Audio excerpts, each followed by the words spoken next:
Hi everyone, welcome to the Quipster Film Review Podcast. My name is Vince Leo. I'm the author of the film review website Quipster.net. I invite you to check out over 4,000 of my written reviews. You can read there anytime at Quipster.net, QWIPSTER.net. I also want to remind you that I do another podcast show called Around the World in 80s Movies, where I do reviews of films of the 1980s, of course. You can check it out at atwmovies.com if you want more details on that.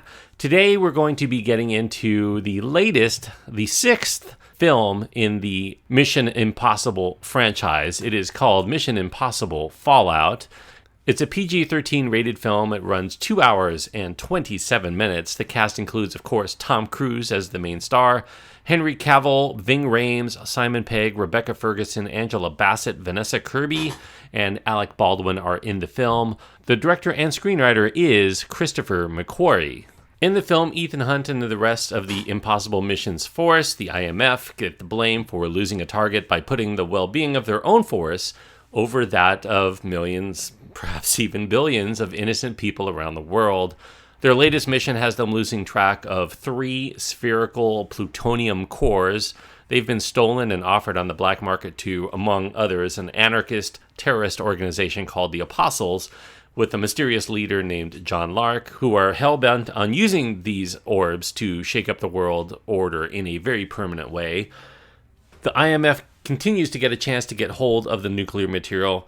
The team travels to France, though on this mission, they have to take along a new partner in CIA agent August Walker, played by Henry Cavill, to find the major black market broker named the White Widow, an associate of the Apostles. But to complete his mission for the IMF, Ethan has to go undercover as John Lark, and then must perform a dangerous mission for the White Widow, one that involves the vengeful nemesis Solomon Kane, who was the villain from the previous film, Rogue Nation, and one that has Ethan seemingly at odds with his new friend, the ex-MI6 agent Ilsa Faust, and also it complicates his own sense of right and wrong, and it forces Ethan to come to terms with what he's willing to sacrifice in order to deliver a greater good. Now, frequent Tom Cruise collaborator Christopher McQuarrie, he brought a solid mix of classic Hollywood thriller elements with breathtaking modern-day action techniques in the 5th entry in the Mission Impossible series, that was Rogue Nation. He returns and he one-ups himself with Fallout, and that's likely going to go down as one of the most viscerally stunning action films of 2018. McQuarrie, who also is the sole credited screenwriter for Fallout, he's substantially reducing some of the sillier elements of the prior effort, while he also goes a long way to making his action sequences much more realistic in the way that they mix practical stunts and seamless visual effects enhancements. This is definitely a more assured work this time out. Now, while I personally still have a soft spot for the more emotionally engaging Mission Impossible 3 as my favorite in the series, I would say that Fallout ranks a not-too-distant second for being a pretty highly efficient and dazzling action thriller that delivers all of the goods that you're going to expect, and then some.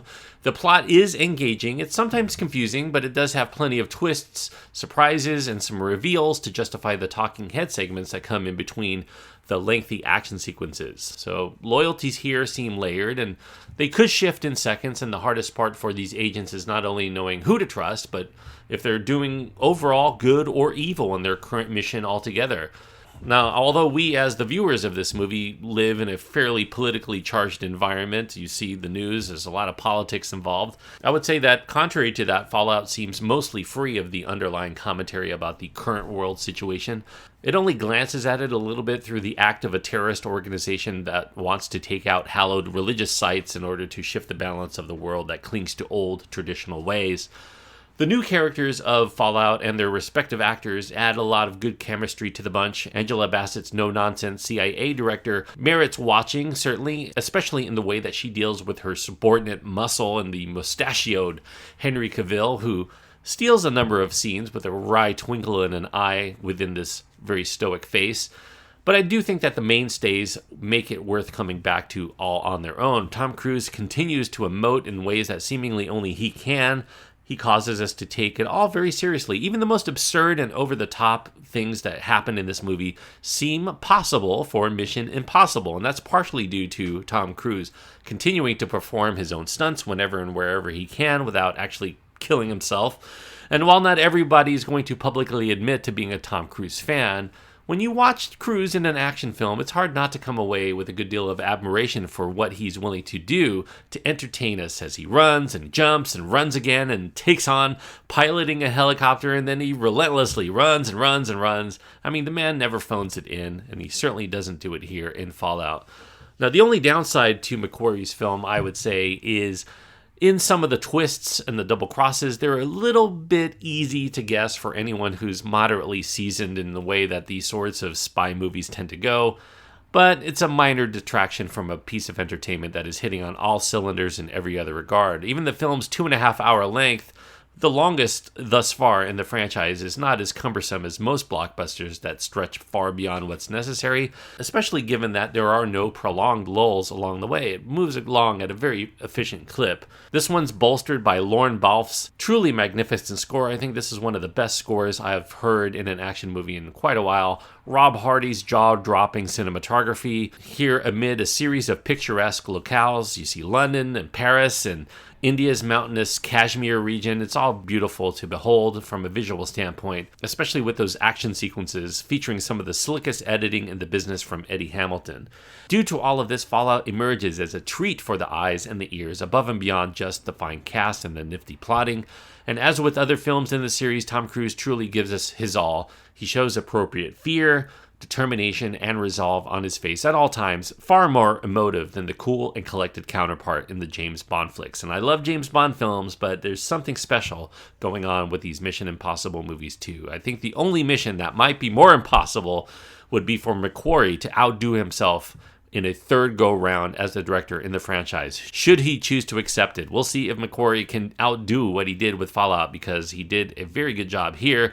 I'm going to give Mission Impossible Fallout 3.5 stars out of 4. 3.5 stars on my scale means that I do think that this is a good film, and I definitely recommend it. If you like the other films in the Mission Impossible franchise, you certainly should go out and see this one. You'll probably find it as entertaining as any of the others, maybe even more so. And I think that despite the fact that there are some recurring characters here and some plot lines that tie in with a couple of the other movies, Mission Impossible 3 certainly, and Rogue Nation, of course, I think that there's still enough entertainment value if you haven't seen any of the other Mission Impossible films to still be entertained by what Fallout has to deliver. You can pick up on all of the other films later, although I do recommend watching them all. I like all of the Mission Impossible films to varying degrees, and I rewatch them from time to time. I do think that it really does hold up as a very entertaining action film franchise. So 3.5 stars out of 4 for Mission Impossible Fallout.